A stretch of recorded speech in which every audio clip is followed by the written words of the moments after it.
Hi everyone, this is Brandon from Shanghai Mindfulness, and this is a series of Marcus Aurelius meditations translated by Gregory Hays.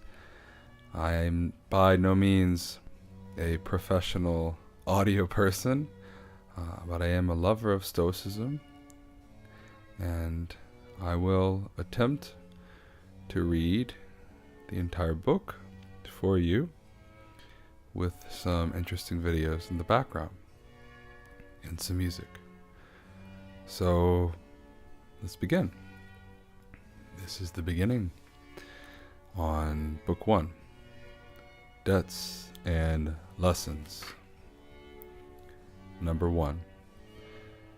My grandfather, Verus, character and self-control. 2.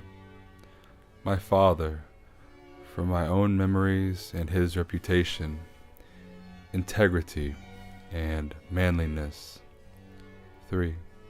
My mother, her reverence for the divine, her generosity, her inability not only to do wrong, but even to conceive of doing it, and the simple way she lived out, not in the least like of the rich. 4. My great-grandfather, to avoid the public schools, to hire good teachers, and to accept the resulting cost as money well spent. 5. My first teacher, not to support this side or that side in chariot racing, this fighter or that in the games, to put up with discomfort and not make demands, to do my own work, mind my own business, and have no time for slanderers. 6. Diogenes, not to waste time on nonsense, not to be taken in by conjurers and hoodoo artists with their talk about incantations and exorcism and all the rest of it, not to be obsessed with quail fighting or other crazies like that, to hear unwelcome truths, to practice philosophy, and to study with Bacchius, and then with Tanitas and Marcionus, to write dialogues as a student, to choose the Greek lifestyle, the camp, bed, and the cloak. 7. Rusticus, the recognition that I needed to train and discipline my character, not to be sidetracked by my interest in rhetoric, not to write treatises or abstract questions, or deliver moralizing little sermons, or compose imagery descriptions of the simple life, or the man who lives only for others, to steer clear of oratory, poetry, and belles lettres,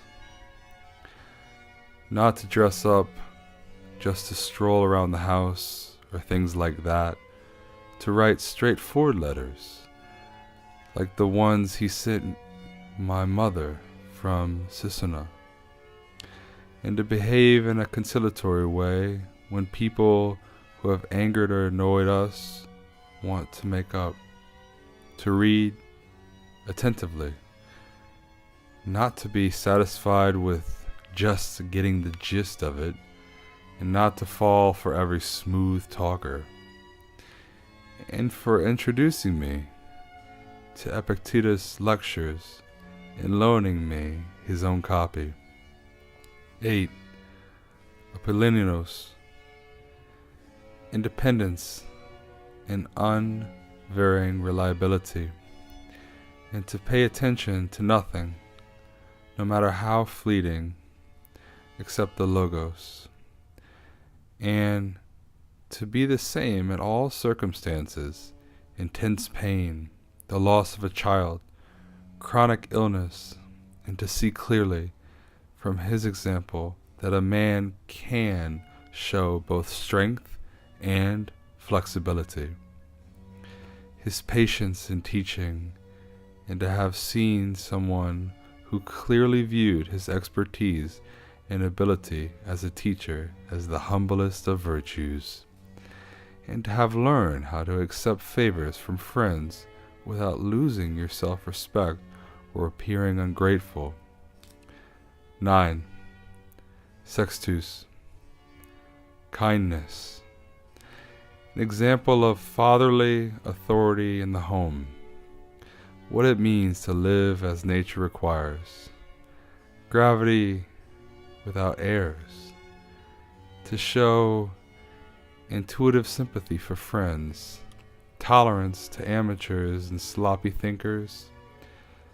His ability to get along with everyone, sharing his company with the highest of compliments, and the opportunity and honor for those to be around him.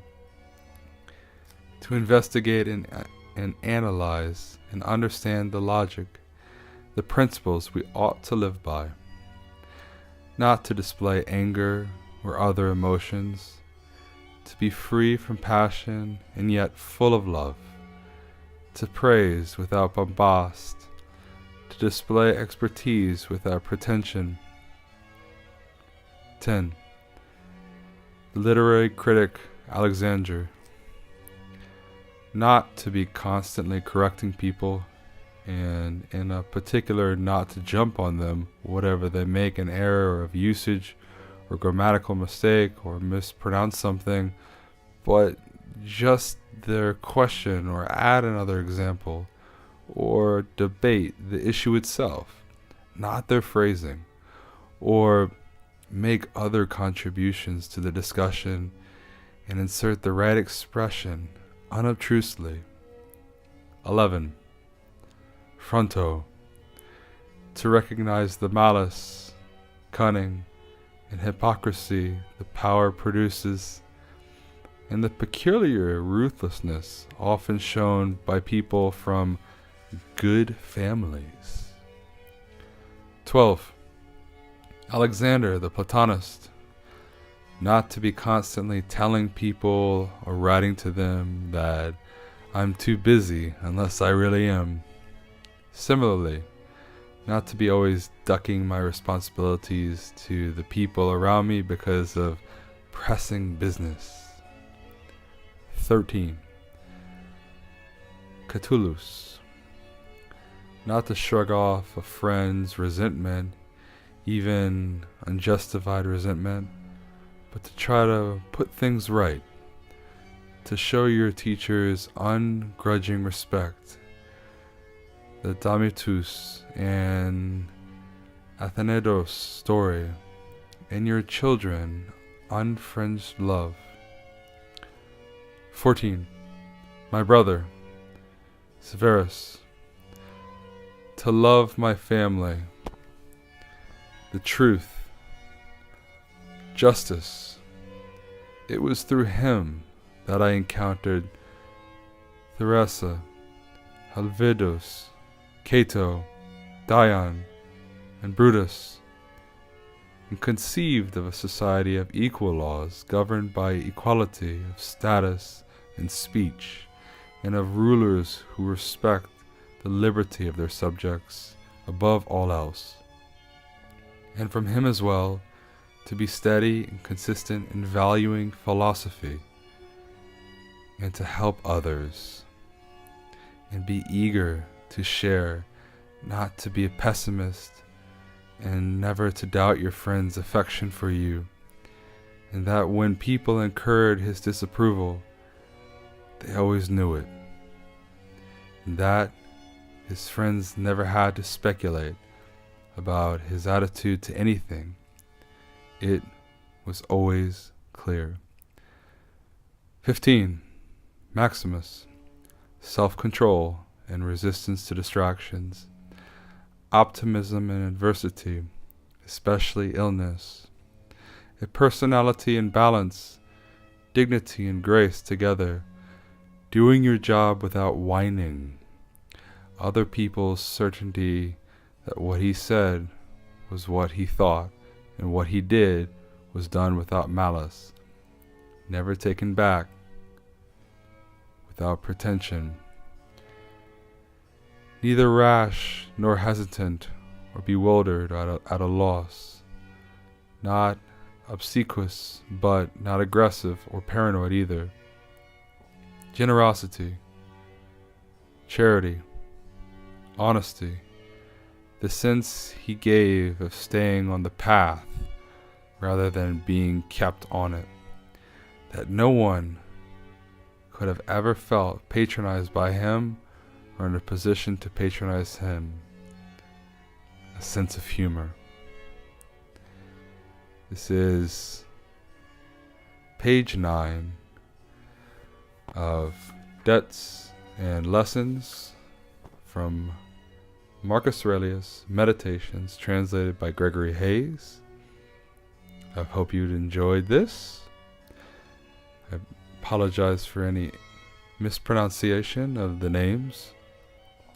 I hope you've enjoyed the reading, and I hope you've enjoyed the Poodle. Take care.